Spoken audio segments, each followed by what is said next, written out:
Buenos días a todos. Perdón. Digo que bons días a todos. Empezamos a rolda de prensa do Consello da Xunta. Como ven sendo habitual, antes de explicar o contido e alcance do Consello da Xunta, quixéramos dar os datos da situación da evolución do COVID en Galicia a día de hoxe. Seguimos con 4 persoas hospitalizadas, ninguna delas en UCI. Son 313 as persoas que están sendo atendidas nos seus domicilios. Non hai ningún caso positivo en ninguna residencia de Galicia. Levamos feito xa outro testeo aproximadamente a 10.000 persoas maiores nas residencias de terceira idade e todos negativos. Estamos, por tanto, con boas noticias desde o punto de vista da población máis vulnerable. Nos quedan uns días máis para finalizar os 25.000 test, pero xa casi no 40% o resultado é que ningún positivo e, por tanto, estamos contentos e esperanzados por este dato excelente desde o punto de vista sanitario na población máis vulnerable.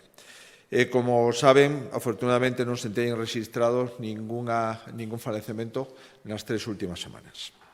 A evolución da pandemia sigue, por tanto, a ser boa, aínda que, como saben, na última semana se teñen producido 2 brotes, un no Barbanza, que entendemos neste momento que está controlado, e outro na Mariña, no que se segue a traballar e onde se toman medidas para controlar o brote.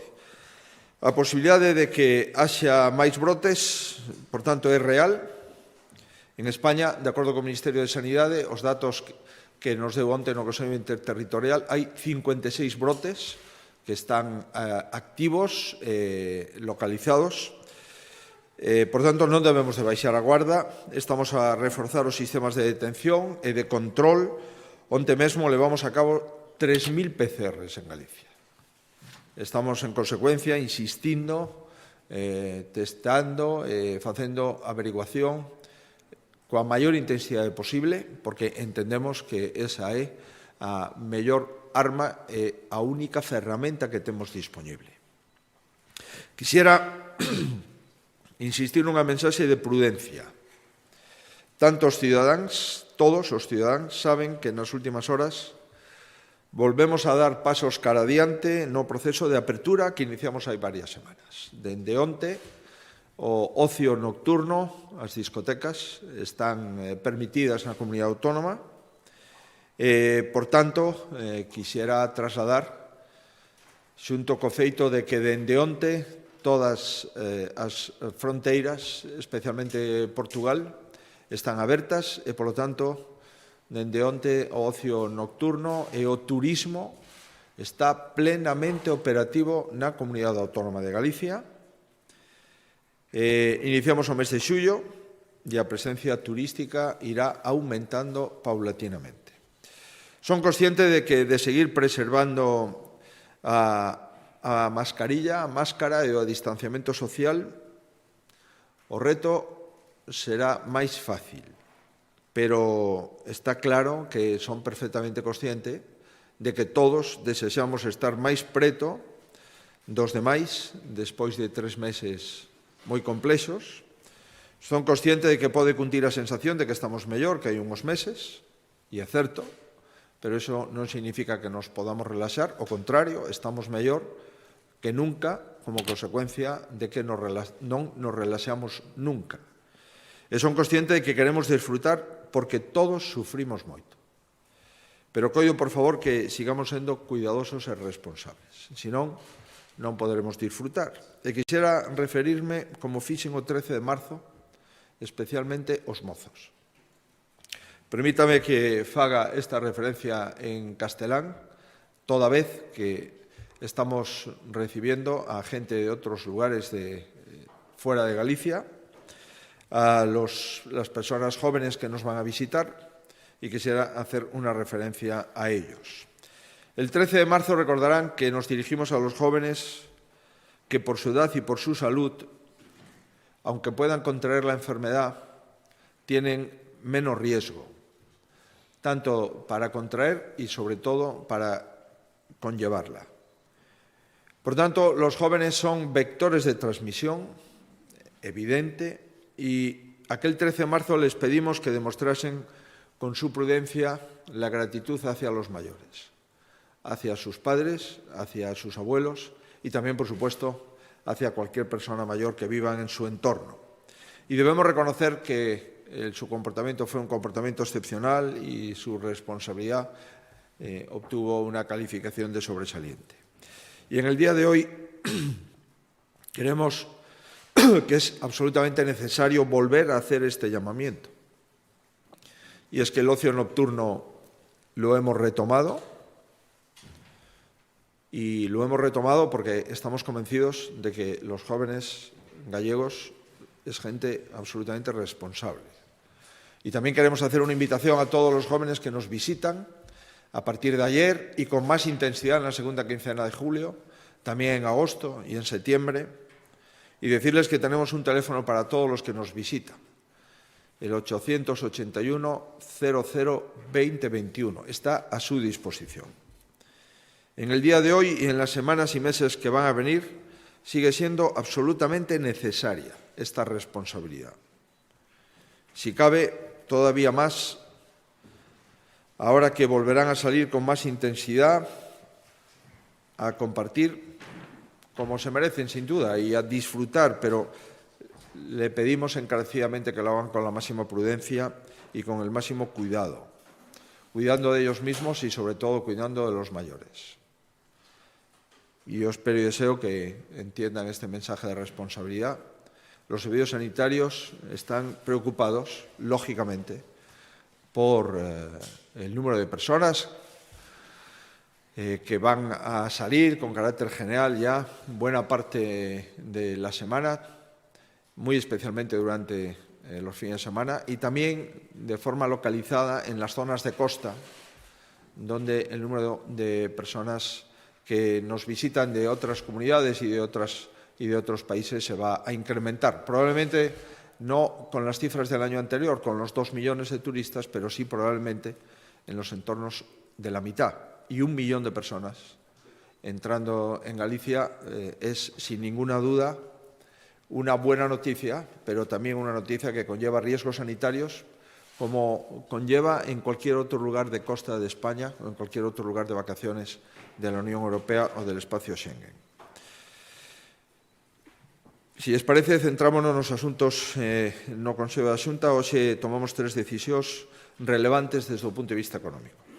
A primeira delas, creamos un fondo de enerxía para autónomos e PEMES dotados con 17,5 millóns de euros, que supón unha movilización de máis de 41 millóns de euros e un aforro para os autónomos e as PEMES galegas superior a 9 millóns de euros. Se trata de financiar a disminución do gasto en infraestructuras a PEMES e autónomos para axudalos na reactivación económica que necesitamos. En segundo lugar, aprobamos o plan para a industria electrointensiva, o que lle vimos de dar o visto de prace. Falamos de medidas para defender a actividade de máis de 5.000 persoas que traballan no sector das empresas electrointensivas e hiperelectrointensivas en Galicia. A partir de xa, calquer decisión que afecte a estas compañías se considerará un sector estratégico da comunidade autónoma e así se tratará de acordo con todos os mecanismos administrativos e de tramitación dos departamentos da Xunta. E terán tratamento prioritario na Axenda 4.0. E, por último, activamos outro programa de financiamento para achegar máis liquidez a PEMES e autónomos. 60 millóns de euros máis, ademais dos 250 que sacamos ao principio da pandemia, 60 millóns de euros máis, o que totalizan 310 millóns de euros adicados a autónomos e PEMES, o que van a permitir estos 60 que poñemos hoxe adicionais unha movilización de 180 millóns de euros. Se trata de facilitar a liquidez e facilitar tamén aos investimentos que necesiten para reactivar os seus volúmenes de facturación durante esta crise económica na que estamos. Outros asuntos, 3 relativos a infraestructuras. Autorizamos as expropiacións para executar obras de mellora de seguridade na estrada PO 551 o seu paso por Domallo, concello de Moaña, 570.000 euros, é un punto de concentración de accidentes, concretamente os entornos do Centro de Saúde de Meira. Vamos a facer unha serie de axustes nesta estrada para facilitar paso de peatóns e tamén para sinalizar de forma axeitada mediante unha rotonda de distribución de tráfico. Casi 600.000 euros no Concello de Moaña. En segundo lugar, acordamos co Concello de Abegondo obras de mellora e saneamento das parroquias de Horto e Crendes por un importe de 910.000 euros. Viven nesas parroquias 150.000 personas, 1.500 personas, perdón por estos 3 confusións consecutivas, 1.500 personas nestas parroquias do Concello de Abegondo, a Xunta financia 83% deste casi 1 millón de euros e o resto o propio Concello. Acordamos coa Fundación de Enxeñería Civil de Galicia incrementar a cobertura para a precisión na predicción de inundacións na demarcación competencia da Comunidade Autónoma que é Galicia Costa. Facémolo para os próximos 18 meses. Vamos a activar un novo sistema de alerta Merlín en 21 concas da demarcación hidrográfica e en 10 novas áreas con risco potencial significativo de inundacións alto. Materia de rexeneración urbana. Nominamos como área de resurbe o Concello Ourensán de Ribadavia. Son 3 neste momento, o Concello da Coruña, o Concello de Mondoñedo e o Concello de Ribadavia. É unha nova figura xurídica que ten amparo na Lei de Rehabilitación do ano 2019 e declaramos este fermosísimo pobo ourensán e nos vamos a focalizar nun área onde están 459 edificios que abranguen 709 vivendas, dos cuales 263 edificios se atopan en estado deficiente, malo ou ruinoso. Vamos a actuar aí. A Xunta de Galicia pon a disposición os 200.000 euros, os primeiros 200.000 euros para comprar edificios que estén en estado malo ou ruinoso e aí empezar a área resurbe no Concello. O Concello ten a obriga de redactar un plan de dinamización para esta área que será financiado pola Comunidade Autónoma e poñemos en marcha no mesmo xeito que puxemos no casco histórico de Vigo fai xa moito tempo ou noutros cascos históricos poñemos en marcha xa tamén a cidade bella da Coruña.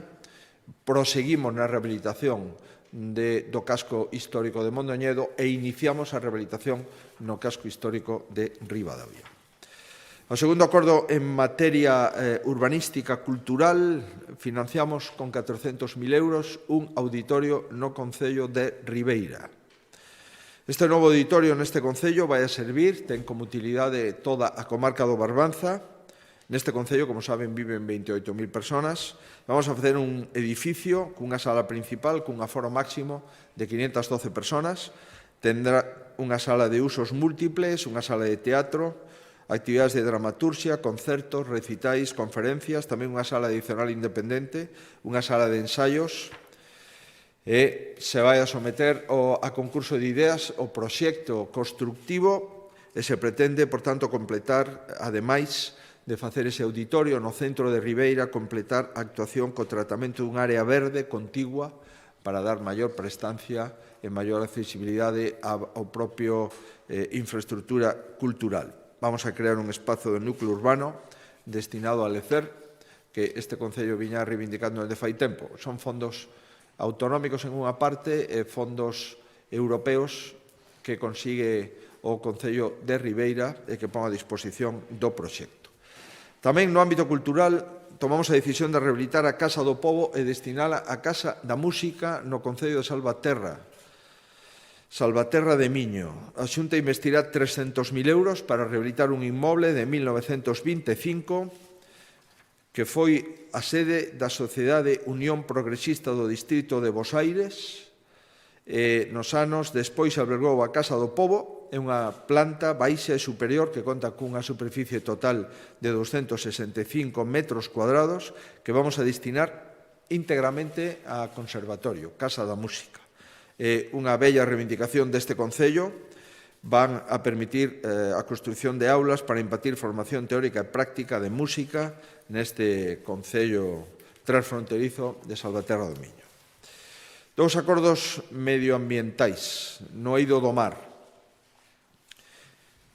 Axudas para a conservación e restauración da biodiversidade de ecosistemas mariños no marco de actividades marisqueiras sustentables.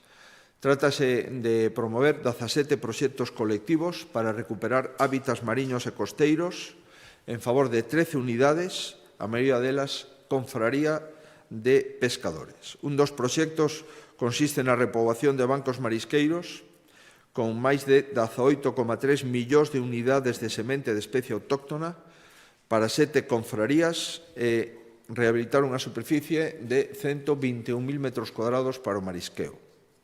Tamén vamos a facer accións de remoción de sustrato nunha superficie de máis de 250.000 metros cuadrados e a dragaxe e aporte de áridos para promover a reproducción de organismos mariños noutra superficie de 125.000 metros cuadrados.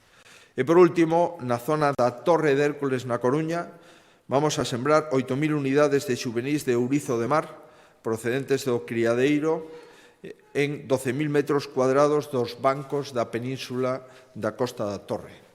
Isto é a primeira decisión no ámbito medioambiental no mar. Están todas as cofradías a súa disposición. Cabo de Cruz, Moaña, Carril, Grove, Arcade, Redondela, Vigo e a Asociación Marisquera de Frote da Ría de Vigo.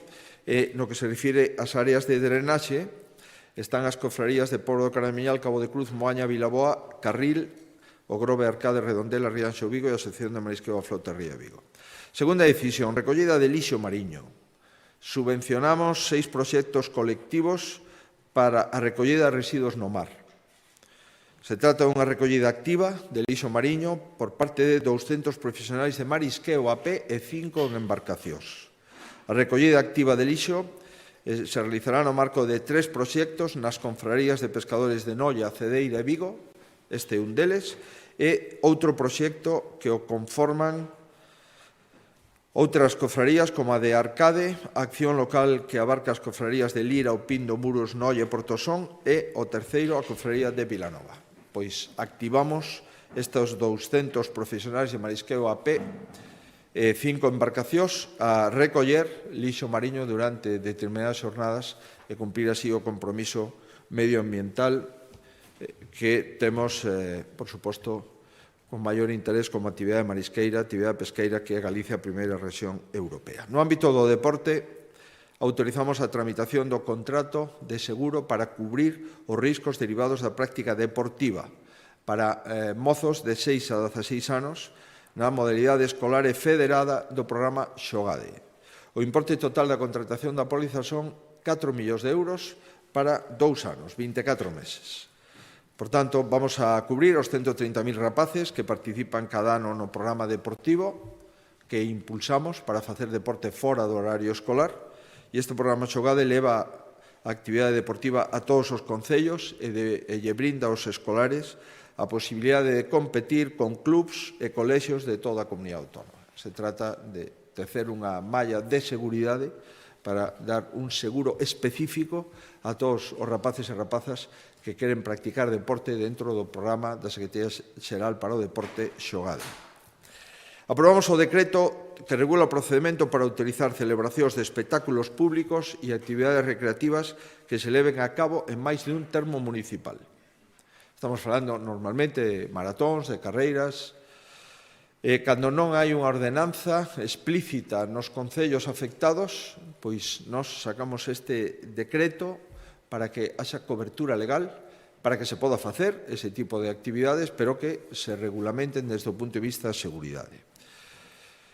Será necesario solicitar con unha antelación mínima de 30 días a celebración deste evento, con datos como datos das persoas organizadoras, municipios polos que discorre, horario de inicio e finalización, idade de admisión para facer este tipo de eventos, así como descripción do espectáculo e actividade a realizar. Se exixe, de acordo con este decreto, unha declaración responsable de cumprimento das medidas de todos os dispositivos en lugares perigosos, un plan de autoprotección, un informe sobre a afectación da seguridade viaria, relación de personal de vigilancia e ter en vigor unha póliza de seguro de responsabilidade civil. Tamén se exixe unha póliza de accidentes que cubra o seguro obrigatorio deportivo e unha declaración responsable dos servizos sanitarios. En relación cos servizos sanitarios, será obrigatorio unha ambulancia e un médico para a asistencia das persoas participantes.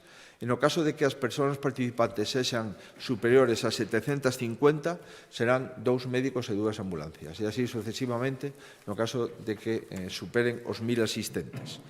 Quedan excluídos de pedir estas autorizacións as excursións e actividades organizadas por centros educativos, as peregrinacións das asociacións sociais e culturais, as actividades deportivas, turísticas ou culturais de entidades e colectivos con menos de 50 participantes e dirixidas en exclusiva aos seus membros. Seguimos no ámbito, neste caso, educativo.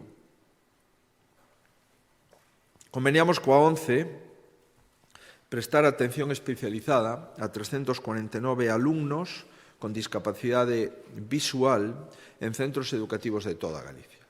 Financiamos 6 profesores que poñemos a disposición da ONCE para que acudan ás aulas onde hai alumnos con discapacidade visual e a ONCE se encargue da axuda directa a estes alumnos, así como para favorecer material, recursos tecnolóxicos e transcripción e grabación en braille dos libros de texto e dos materiais curriculares. Favorecemos, a inclusión de estes 349 alumnos coa axuda e compromiso da Organización Nacional de Cegos, que ven traballando con satisfacción dende fai bastantes anos que temos este tipo de convenios. Concretamente, eu teño aquí dende o ano 2013. Outras materias. Convocamos unha axuda extraordinaria para as entidades de inclusión social de 1,5 millón de euros adicionais aos que xa viñan percibindo para paliar os gastos adicionais que tuveron durante a pandemia. Estamos a referir de gastos de reforzo de persoal que acometeron moitas entidades para sustituir a persoas vulnerables que non poderon traballar durante ese tempo ou persoas que tiveron unha baixa. Tamén a cobertura de necesidade de alimentos, de provisión de recursos básicos, adquisición de material de protección, outros gastos extraordinarios. Entendemos que isto era necesario para axudar os albergues sociais, as cociñas económicas, os comedores sociais, os centros de atención social continuada, os centros de día que prestan servizos de higiene e lavandería, o coñecido como calor e café. En definitiva, todos aqueles que traballan durante a pandemia teñen unha bufanda de 1,5 millón de euros adicionais para intentar financiar, se é posible, o 100% dos gastos extraordinarios nos que incurriron. 5 asuntos en materia de economía. O primeiro deles, 110 centros especiais de emprego de Galicia, os que axudamos con 17,2 millóns de euros para financiar o emprego de 3.200 traballadores con discapacidade. Se trata de apoiar, de ampliar e dar continuidade á adaptación de postos de traballo como o mantenimento do custo salarial dos seus traballadores e a contratación de unidades de apoio. Publicaremos as bases nos días posteriores. Vamos a dedicar 17 millóns de euros a isto. Aproximadamente o que vamos a financiar cada posto de traballo son 12.000 euros. Posto creado a xornada completa que pode chegar ata 30.000 euros por posto de traballo no caso de que se trate de colectivos mulleres, persoas con discapacidade, maiores de 45 anos, emigrantes retornados, etc.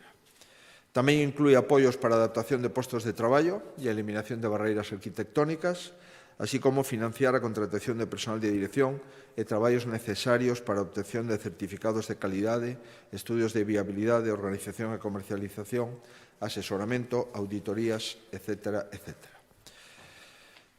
Son 110 centros especiais con 3.200 traballadores, os que non podíamos en ningún caso deixar tirados a pesares do COVID, e o tempo de suspensión dos contratos ou reducción de xornadas se terá en conta como tempo traballado. Estou me referindo a que moitos centros destes tiveron que solicitar un ERTE, pois o tempo que estiveron en ERTE non se computa a efectos destas subvencións, e estas subvencións se darán unha vez que entren en actividade para ir reactivando os centros especiais de emprego e que non teñan ningún tipo de dificultade e que o diñeiro que tiñan previsto percibir o percibirán íntegramente nos meses seguintes aos ERTES. 2 asuntos en materia de sanidade, 5 expedientes de contratación. Seguimos comprando, seguimos mercando, área sanitaria de Vigo, 50.142 probas de PCR, 2.592 probas serolóxicas, todo o material que é necesario para isto, así como 2.724 equipos respiratorios, tabuladoras, máscaras para estes equipos, tamén servicio de transporte para os profesionais dos puntos de atención continuada, e tamén facemos compras na área sanitaria de Pontevedra por 500.000 euros, reforzo de limpeza, necesitamos moito máis gasto de limpeza nos hospitais polo COVID, compra de material sanitario, adquisición de material de laboratorio, 310.000 euros para a sanitaria de Ourense, Verín e o Barco e 78.000 euros para a área de Santiago Barbanza. No ámbito da sanidade tamén sacamos un novo proxecto de investigación COVID-19 por un valor de €500.000. Vamos a apoiar os proxectos de investigación xurdidos tras o coñecemento dos hospitais e dos servicios de centros de saúde durante a pandemia.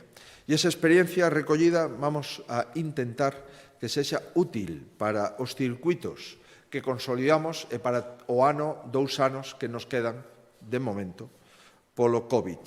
Esos obxectivos de traballos de poñer en valor os coñecementos adquiridos durante a pandemia para previr novos rebrotes, para contribuir a mellorar o diagnóstico e tratamento, para apoiar novos tratamentos ou terapias e para a detención de portadores de COVID e para persoas sintomáticas sospeitosas de infección.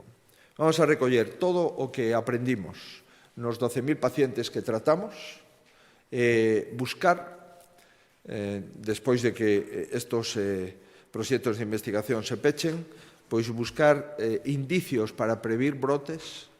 Tamén, cales foron as mellores prácticas nos tratamentos que os distintos servizos de hospitales practicaron os pacientes COVID e, por suposto, tamén como podemos seguir profundizando nos rastreadores, é dicir, na detención de portadores para persoas sintomáticas, que é realmente a gran dificultade desta pandemia. Persoas que non teñen síntomas e que, sin embargo, teñen o virus, que é o que máis nos preocupa, lóxicamente, ademais da propia responsabilidade da xente que ten síntomas e que ten que acudir aos centros sanitarios e, ademais da propia responsabilidade de que nos digan cales son os seus contactos estreitos e a responsabilidade dos contactos estreitos de que non o neguen. Porque, senón, evidentemente, entramos nunha deriva moi complicada e moi perigosa. É certo que a inmensa maioría da xente está colaborando, pero é certo que en algúns casos temos algunhas dificultades entre a versión da persona portadora, cando identifica os contactos estreitos, e as persoas aos que vamos a practicar unha PCR por ser contacto estreito que o nega. E aí se produce unha tensión e, sobre todo, unha perda de tempo e un risco de saúde pública non menor. Como decía, os asuntos económicos, os 5, un xa o comentei, e os 4 últimos que pechan o Consello da Xunta serían os seguintes. Remitimos ao Consello Consultivo un texto de decreto para que nos autorice a censar o solo empresarial global da Comunidade Autónoma. Por suposto, o da Administración Pública da Comunidade Autónoma é público notorio, pero tamén temos que censar o censo empresarial de calquer tipo de iniciativa pública ou privada que exista en Galicia. Se non coñecemos o número de parcelas, as condicións das mesmas, a ubicación, os parámetros de cada unha delas, en todas e cada unha das iniciativas públicas e privadas de solo industrial na Comunidade Autónoma, non podemos facer unha planificación axeitada e unha planificación correcta. E o que vamos a facer é un censo de inscripción obrigatoria. E cando dicimos obrigatoria, é obrigatoria. É dicir, hai que inscribir toda o solo disponible na comunidade autónoma, sexa cal sexa o seu titular. Inscripción obrigatoria, por suposto gratuita, e esa información se vai a poñer a disposición na páxina web do Instituto Galego de Vivenda e Solo. Nos dá exactamente igual de quen sexa a iniciativa, pero o que non pode ocurrir é que se este construindo solo empresarial en Galicia e que non se saiba cales son os datos e as parcelas disponibles. Por tanto, este decreto, que é un decreto que exixe unha obriga para os titulares de solo empresarial, se sexan públicos ou privados, o vamos a remitir ao Consello Consultivo para a súa supervisión xurídica. Neste momento, de acordo cos datos que temos 1.223.000 metros cuadrados sin valeiros. Non temos a información, sorprendentemente, do solo empresarial atlántico, onde non nos dá información do número de parcelas que teñen, o cual nos sorprende. É unha empresa pública, non temos esa información. Por tanto, vamos a ter que censar obrigatoriamente este tipo de consideracións porque non entendemos esta falta de transparencia. O programa de emprego mozo é outro dos propostas que traemos ao Consello. Se trata de obradoiros de emprego da mocidade con 300 empregos de menores de 30 anos por un importe de 7 millóns de euros. Se valorará de forma máis intensa os concellos que resulten agrupados, que presenten as súas solicitudes de forma agrupada, que resulten de fusións de concellos ou concellos emprendedores. Todos eles terán prioridade ao efecto de ter un obradoiro de emprego xuvenil. E, ademais, os que teñan relación con TIC e economía digital, co tecido empresarial do territorio e con posibilidades de inserción laboral. Por tanto, faremos unha selección de acordo con estes criterios públicos e vamos a financiar contratos de 12 meses, antes eran de 6, agora serán dun ano, e a Xunta apoiará o 100% do salario mínimo interprofesional e a parte proporcional das pagas extraordinarias. Neste momento, estamos nunha situación, desde o punto de vista dos programas de formación de emprego, moi preocupante. Temos licitados e pendentes de adxudicar os obradoiros duais de emprego, os programas integrados de emprego, as unidades formativas en empresas para desempregados e para ocupados. E non as podemos resolver porque o Goberno Central nos retirou 100 millóns de euros de políticas de formación activa. Estamos solicitando nas conferencias sectoriais que se repoña o diñeiro ás comunidades autónomas. Foi retirado durante a pandemia. Non entendemos, en ningún caso, nin compartimos, que o Goberno de España nos retire durante unha pandemia sanitaria co impacto que ten neste momento xa no ámbito da formación 100 millóns de euros. Por tanto, pedimos disculpas a todas aquelas persoas que están, ou aqueles proxectos que están seleccionados e adxudicados pendentes de financiamento, tanto os obradoiros duais de emprego como os programas integrados e as unidades formativas nas empresas. Hai miles de persoas esperando polos 100 millóns de euros que, dende logo, nin Galicia, nin ninguna comunidade autónoma, por lo menos na conferencia de presidentes así o percibín, de calquera signo político, vamos a aceptar a retención de ese diñeiro que é das comunidades autónomas. Penúltimo asunto. Luz verde a un fondo, novo fondo, de 17,15 millóns de euros para impulsar a competitividade empresarial de autónomos e PEMES no ámbito enerxético. Con isto vamos a mobilizar 41 millóns e vamos a forrar 9 millóns en facturas enerxéticas, o que equivale ao consumo de 38.000 fogares en Galicia. Hai 3 liñas, unha de 2,6 millóns de euros para proxectos de aforro enerxético e fomento do uso das enerxías renovables. Estamos falando de que un autónomo, unha pequena empresa, poida cambiar o seu sistema enerxético por biomasa, xeotermia, aerotermia, solar térmica. Depois temos 4,5 millóns de euros para proxectos fotovoltaicos para autoconsumo e 10 millóns de euros para aforro e eficiencia na industria e nos servizos. Con estas medidas, pois vamos a intentar rebaixar os custes enerxéticos de multitude de autónomos e de pequenas e medianas empresas en Galicia, tamén xerar un investimento de 40 millóns de euros que, como digo, destinamos con fondos públicos directamente algo máis de 17 millóns de euros. Na páxina industrial, ofrecemos ao Goberno Central a nosa colaboración para elaborar o Plan Nacional de Recuperación da Industria Hiperelectrointensiva e da Industria Electrointensiva con fondos europeos que lle pertenzan á Comunidade Autónoma. Será un plan para a industria electrointensiva o que lle vimos a dar o visto e prace con medidas que lle corresponden á Comunidade Autónoma e con outras que exceden das nosas competencias. O que pretendemos é activar unha serie de medidas de acompañamento que permitan defender a actividade e manter os 5.000 postos de traballo que están neste momento en risco na Comunidade Autónoma e, dunha forma moi especial, os máis de 1.000 postos de traballo directos de Alcoa. Este plan recolle unha serie de decisións. A primeira, consideramos a industria hiperelectrointensiva como un sector esencial e estratégico da economía. Segundo, todos os proxectos industriais de ampliación, de modernización, de transformación se considerarán proxectos industriais estratégicos tras a aprobación por parte do Consello da Xunta. E, por tanto, como saben, un dos seus efectos é que non esperarán turno a efectos da súa valoración e tramitación. Adicionalmente, todos os investimentos en este tipo de industrias terán un tratamento prioritario na Axenda 4.0 de proxectos vinculados a esta industria, como a reducción do prazo de tramitación dos contratos bilaterais propostos polo Goberno Central. É dicir, agora dice o Goberno Central que dentro de 2 anos poderemos ter acordos bilaterais entre a industria e o sector eléctrico. E a tal efecto propón unha serie de medidas como implementar parques fotovoltaicos, parques eólicos. Pois ben, con esta declaración, ese parque eólico será prioritario a calquera outro parque que se queira implementar ou investir en Galicia.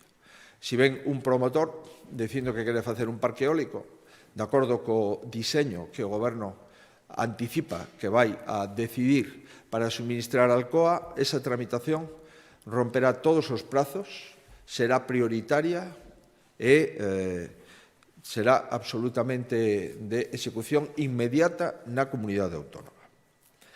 Isto son as nosas competencias. No ámbito de competencial do Estado.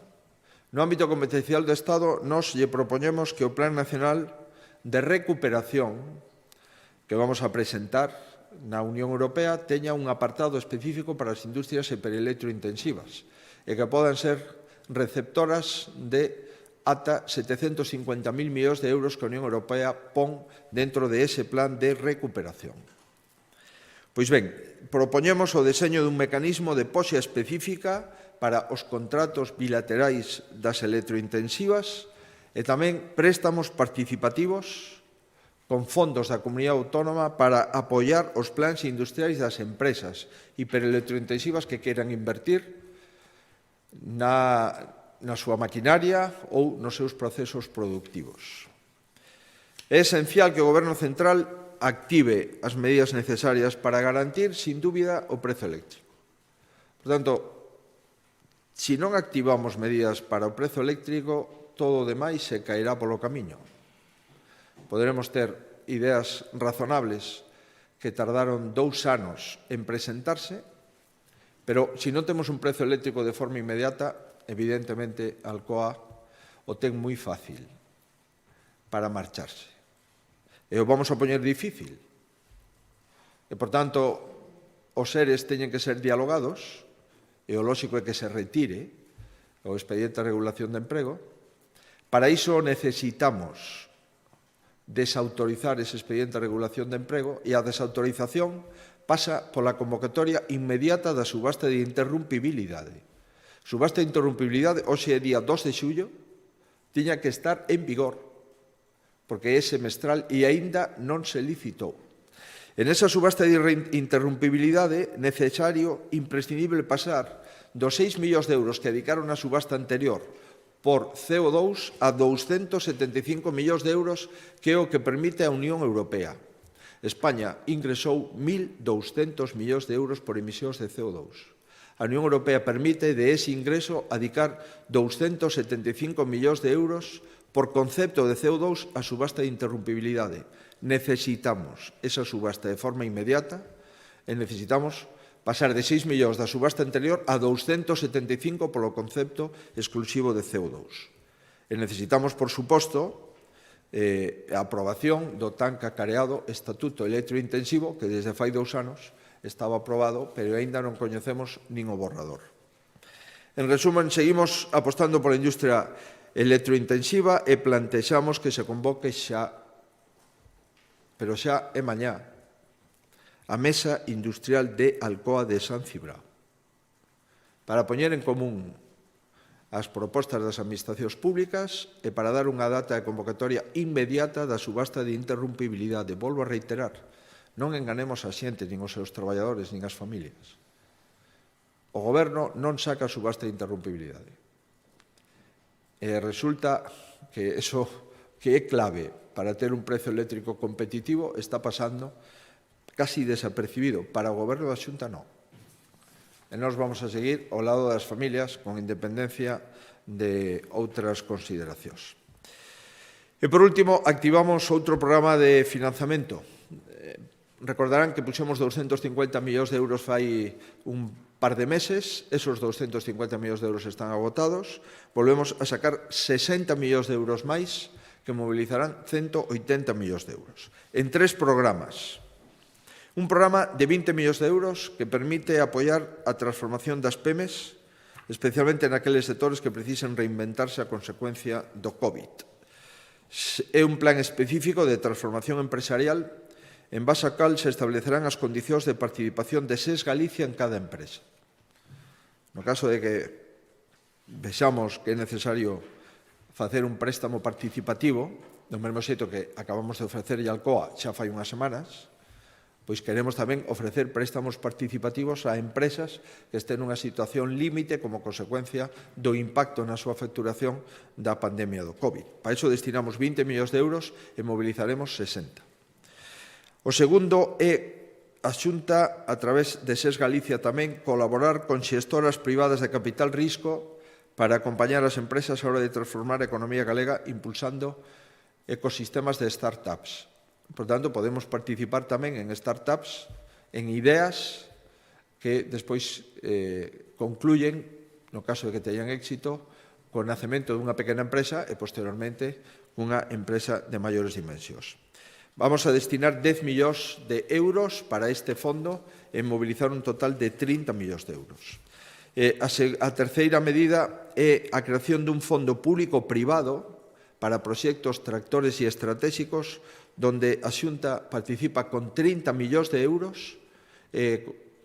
Pensamos, despois de falar co Banco Europeo do Consello de Europa, mobilizar uns 100 millóns de euros. Se trata tamén de participar a través deste fondo público-privado en distintas iniciativas novas no ámbito económico do COVID. Estos 3 diseños son diseños que se conteñen nas propostas do Comité de Expertos e que forman parte do Plan de Reactivación Económica de Galicia.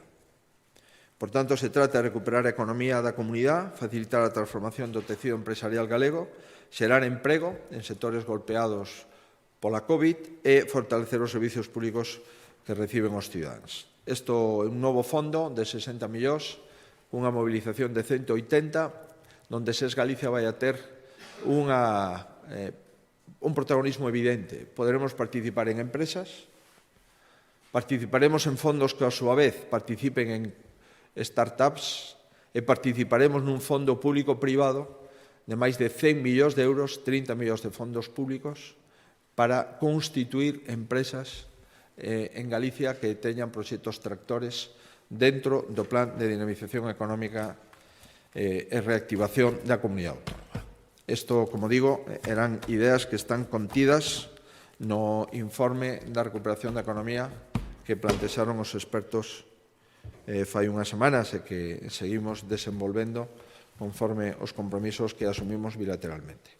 Mais nada, isto é todo relativo ao Consello da Xunta.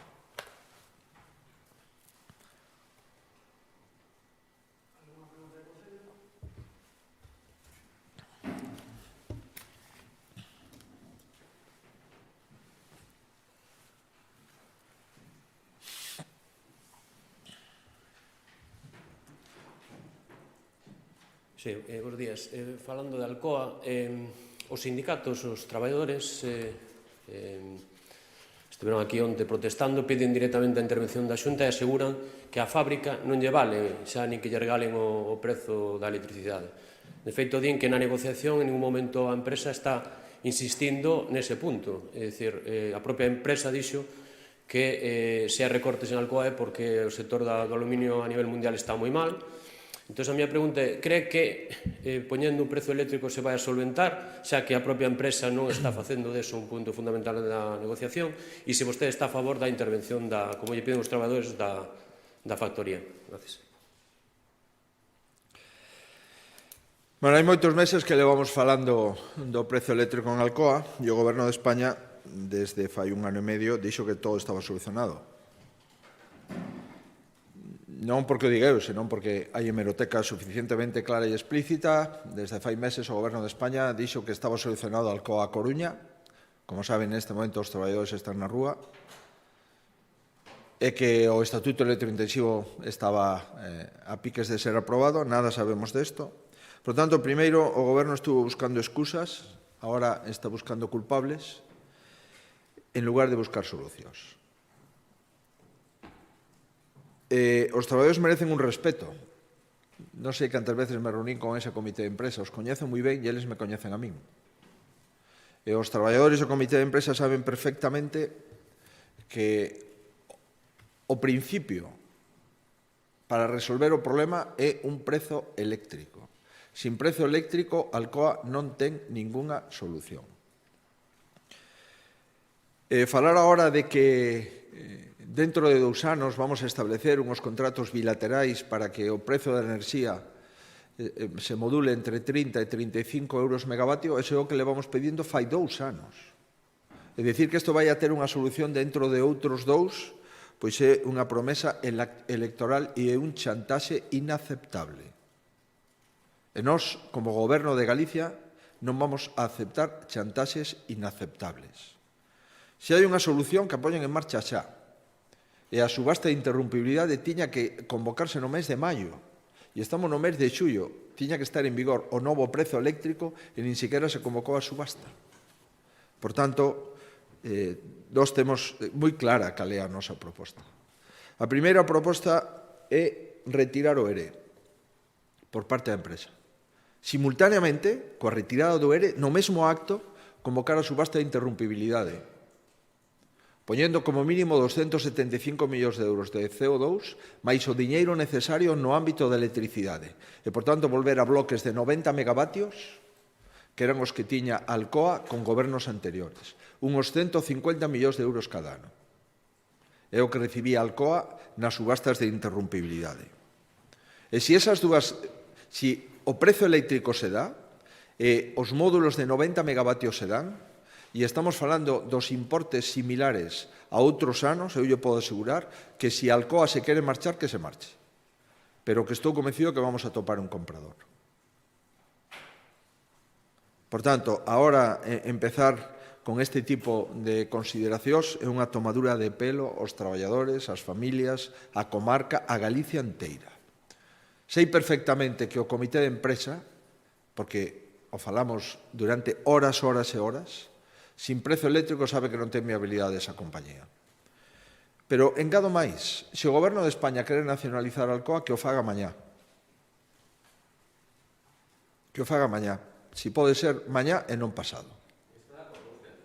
Se o Goberno central quere nacionalizar Alcoa antes de pechar Alcoa, que a nacionalice. Si estou de acordo.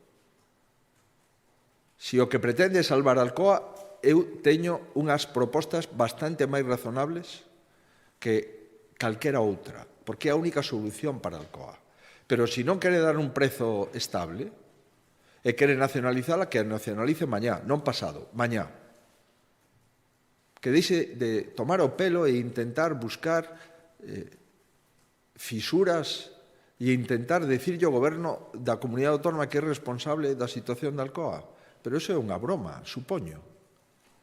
Nós tamén somos responsables da situación de Alcoa en Avilés. O Principado de Asturias é responsable da situación de Alcoa en Avilés. E é responsable tamén da situación do aceiro en Asturias. E o presidente de Cantabria é responsable tamén das súas empresas hipereletrointensivas. Supoño que isto será unha broma de mal gusto, porque do mesmo xeito que estuvemos durante 11 anos negociando co Goberno Central subastas de interrumpibilidade, financiamento a través dunha liña directa de CO2 no presuposto do Estado, e o conseguimos durante 11 anos, está claro que este Goberno o que está buscando é unha excusa para chegar o 12 de xullo e pechar Alcoa, que é o obxectivo. Non ten ningún interese nas empresas hipereletrointensivas. E prova disto é que engañou de forma continuada e constante aos traballadores e a min tamén, porque me sinto enganado. Enganado coas reunións que tiven coa ministra de Industria, coa ministra de Transición Ecolóxica e coas propias declaracións do presidente do Goberno na Coruña, dicindo que había unha solución para os traballadores de Alcoa na Coruña, para os traballadores de Alcoa en San Cibrao, e que o Estatuto hipereletrointensivo tiña un prezo competitivo para seguir producindo aluminio na comunidade autónoma. Que deixen de engañar a xente. Se ora a cuestión é que queren nacionalizar a compañía, que a nacionalicen. Se a queren nacionalizar durante un tempo, que a fagan durante un tempo.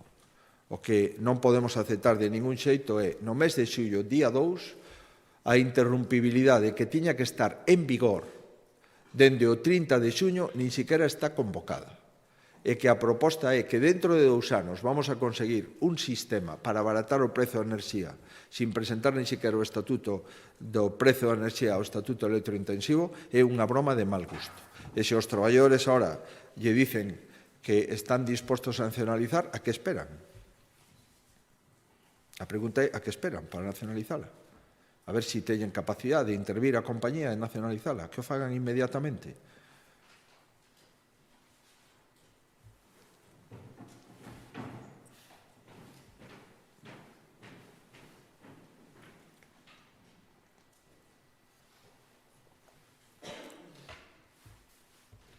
Sí, en relación con este mesmo asunto, está instando ao Goberno a que se quere nacionalizar Alcoa o faga de inmediato, pero dá a entender que vostede considera que non significaría unha solución, digamos, para a viabilidade da compañía. Non sei se isto é así. E despois, en relación ao brote da Mariña, apareceu xa un caso en Asturias dunha rapaza que traballa na Mariña. Non sei se falou vostede con Asturias para tomar algunha medida e se nos pode concretar algunha medida máis que se este tomando en Galicia por este brote. Gracias. Vamos, a relación con Alcoa, se unha empresa se nacionaliza, posteriormente se volve outra vez ao mercado ordinario. Non vexo eu a ningún, non existe, por lo menos non coñezo, ningún goberno da Unión Europea que teña unha fábrica de aluminio. Tampouco coñezo ningún goberno da Unión Europea que teña un INI como existía en épocas pretéritas. O lóxico é que se un goberno quere manter unha industria porque considera que é esencial para o país e esta o é, e non está de acordo co titular desa compañía, que a nacionalice e que posteriormente busque un comprador. Para buscar un comprador e atopalo necesita un precio de enerxía no que o comprador poda facer competitiva a fábrica. Por tanto, o primeiro é modificar o prezo da enerxía. E con esa modificación de prezo da enerxía, invitarlle a Alcoa a opción 1, retirar o ERE, opción 2, deixar paso a outra compañía. Pero no caso de que o Goberno non acepte esta fórmula, pois que a nacionalice. E dentro de 2 anos, se o prezo da enerxía dice que o ten solucionado, pois que a saque posteriormente ao mercado. Na miña opinión, a primeira proposta deu resultado durante décadas. Precio de enerxía competitivo, Alcoa é competitiva. No caso de que o Goberno neste momento non quera poñer un precio de enerxía competitiva, que a nacionalice, que atope a fórmula do prezo competitivo e posteriormente buscamos comprador. A mí non me preocupa a viabilidade de Alcoa cun prezo de enerxía competitivo, porque me consta que hai distintas opcións e distintos contactos, de momento informais, porque ninguén quere sentarse con ese prezo de enerxía para falar de Alcoa, pero me consta que hai contactos e conversacións informais de que no momento en que o prezo de enerxía volva aos 30-35 euros, automáticamente hai compañías e capital para valorar a quedarse con esa compañía. Pero, mentras o prezo da enerxía non é competitivo, nadie se vai a acercar, por suposto. O contrario, todo o mundo se vai a lonxear desa posibilidade. Sobre o brote da Mariña.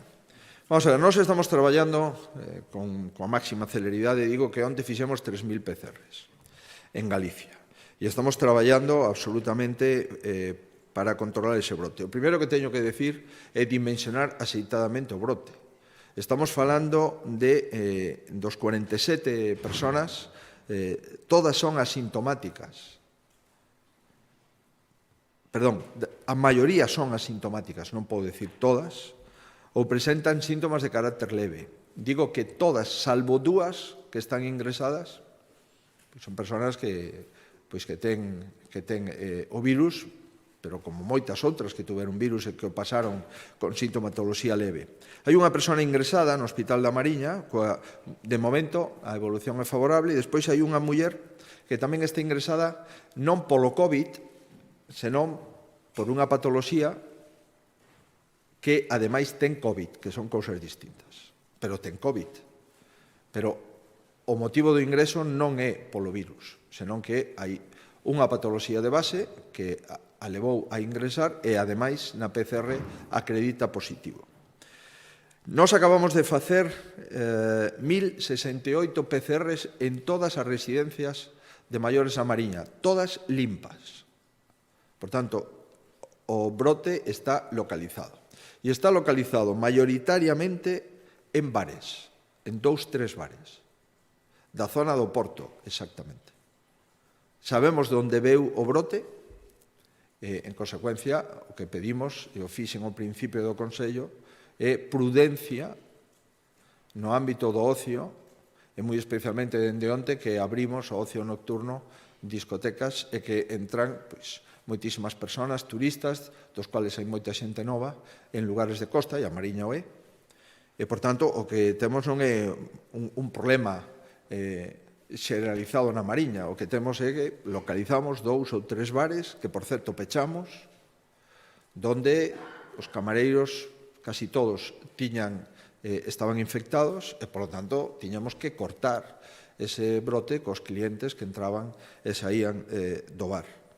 Temos, por tanto, un brote no Distrito Sanitario da Mariña que está, insisto, de momento, en fin, localizado en bares. O que estamos facendo a través dos rastreadores todos os contactos que podemos. E para eso necesitamos que nos digan contactos estreitos para poder sometelos a PCRs. Levamos 500 PCRs, resultado positivo 47, unha persona ingresada polo COVID e outra persona que ten unha patoloxía de base e, ademais, ten COVID. Este é o resultado a data de hoxe. Non sabía a data o informe que vostede me dice de Asturias.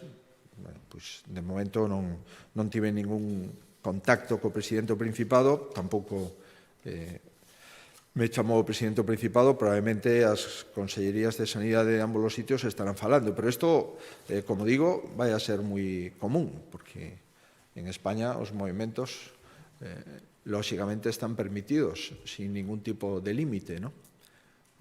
Pois esta é a situación que temos. Insisto, os bares, as cafeterías, os lugares de ocio, hai que extremar as precaucións, sin ninguna dúbida.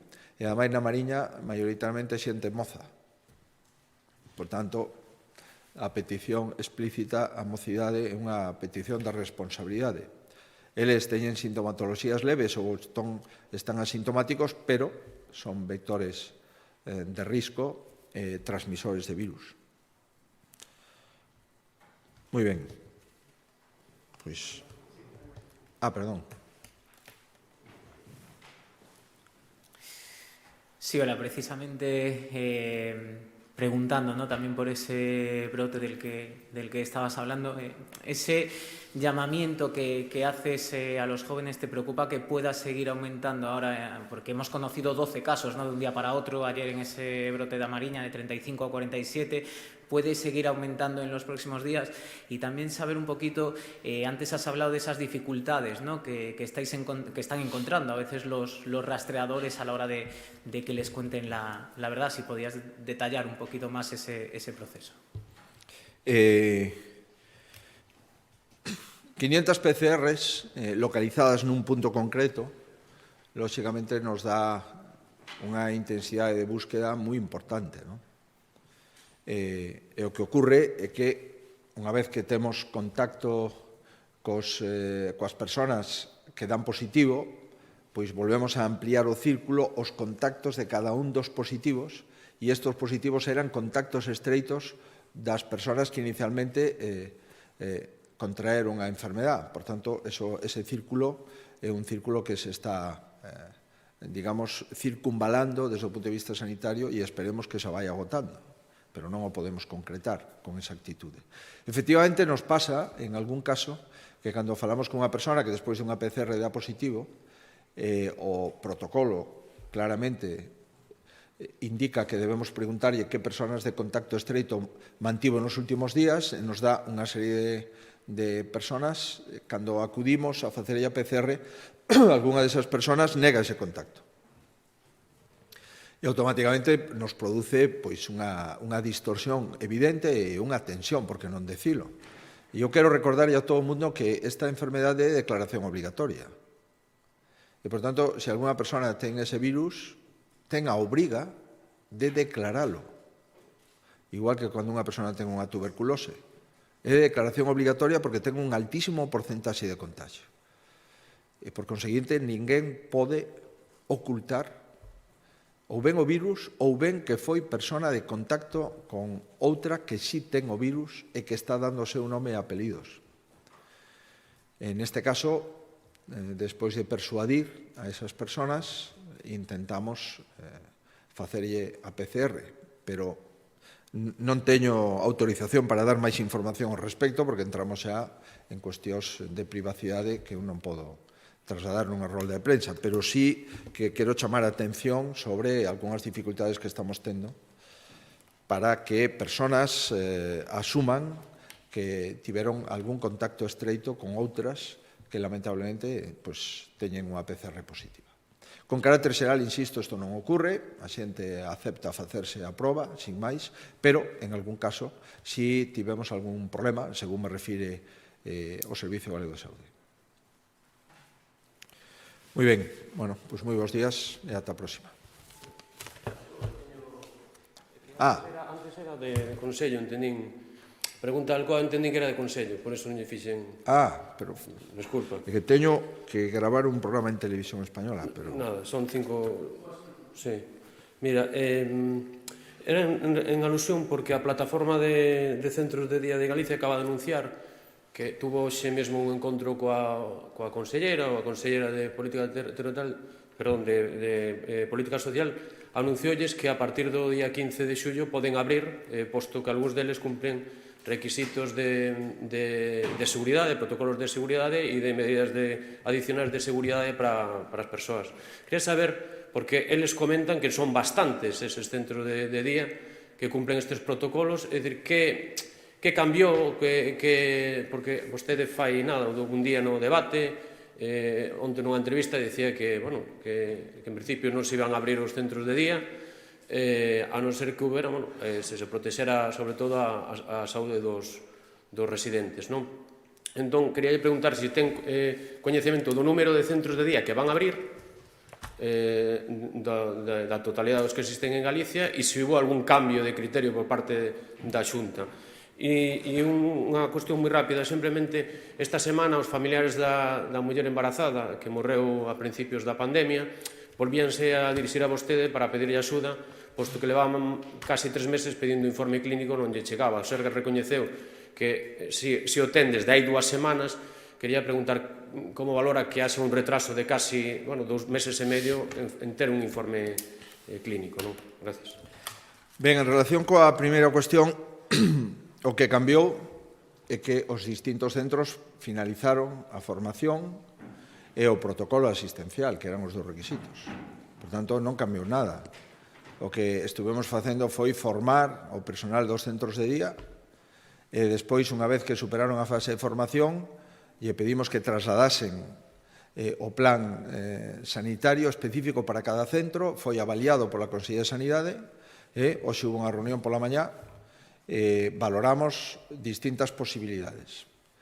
Por lo que a mí me dicen, parece ser que a mayoritaria é que os centros de día podan abrir prácticamente todos simultaneamente para non facer discriminacións entre os que xa tiñan finalizada a formación e outros que a están finalizando nos próximos días, para non facer discriminación entre eles e para non facer discriminación tamén entre os maiores.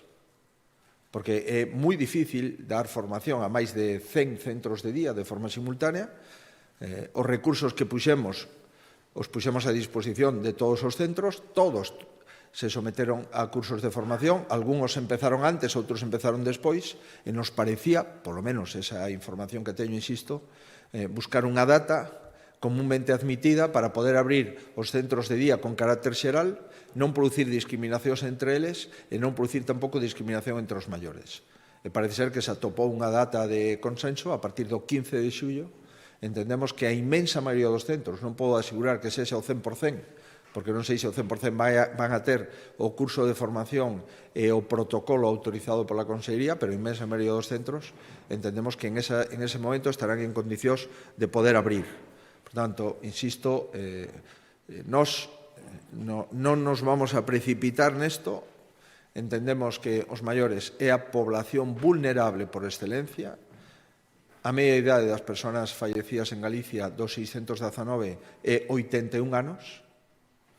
Levar unha persona de 80 anos a un centro de día que convive coa familia, que hai que meterlo nun transporte especial, hai que leválo ao centro de día, vai a convivir cos traballadores.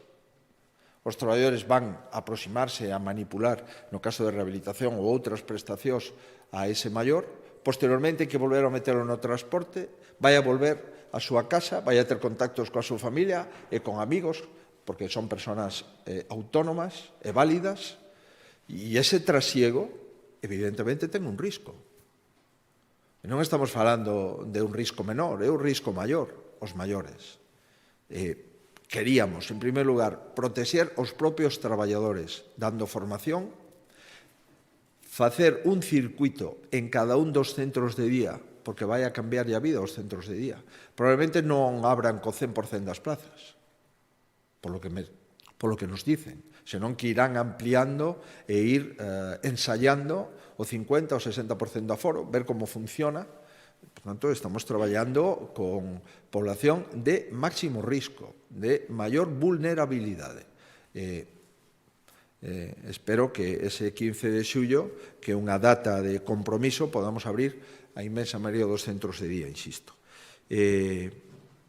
Vamos a ver, non recordo con exactitud as datas, pero cando preguntei polo asunto que vostede me refire, creo recordar que dende finais de xuño, non sei se era o día 25 ou 26 de xuño, os informes clínicos están a disposición da familia.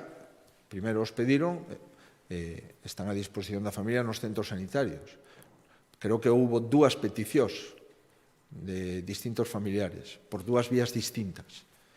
Por lo que eu sei, dende a finales do mes de xuño, pode facer unha semana, están a disposición o informe que pediu os dous familiares que se puxeron en contacto co centro. É o que lle podo decir e a información que me pasou o Servicio Galego de Saúde ao respecto. Eu queria pedir unha valoración dos datos do paro de xuño que coñecíamos esta mañá. Bueno, pois efectivamente temos algo que celebrar. Somos a comunidade autónoma que máis emprego, a comunidade autónoma onde máis baixou o paro de toda España, 6.428 parado menos. Ese é un dato o mellor do país. España produciu paro no mes de xuño, o cual é algo extraordinario. Sin embargo, en Galicia baixou o paro en 6.428 personas e o segundo bo dato é que as afiliacións á Seguridade Social se incrementaron en 10.000 novas afiliacións á Seguridade Social, exactamente 10.268. España sube o paro en 5.000 personas e Galicia baixou o paro en máis de 6.000. E o número de afiliados á Seguridade Social son máis de 10.000 novos afiliados á Seguridade Social. Eso significa que seguimos sendo das comunidades autónomas de toda España cos mellores datos de paro. E se non estuvera o COVID polo medio, pois neste momento estaríamos pechando a legislatura cunhos 45.000 parados menos. que cando a empezamos no ano 2016. Creo que é un dato esperanzador. As políticas que plantexamos no Plan de Reactivación Económica no ámbito do paro están dando resultado e eu espero que, sabendo perfectamente, sendo consciente de que temos un enorme risco unha vez que finalicen os ERTES, de que se volva a incrementar o paro, eu espero que durante este mes de verán podamos ter uns datos de paro que nos den lugar a esperanza. Este, dende logo, é un dato de paro que nos dá lugar a esperanza, pero sin enganar a ninguén. O paro en España vai a subir e o feito de ter un mes excepcional como este na comunidade autónoma nos ten que abrir períodos de esperanza, pero tamén ser realistas de que estamos en momentos moi complexos para o mercado laboral como consecuencia da crise económica. Ben, pois agora sí que eu os agradezo e me vou á Televisión Española.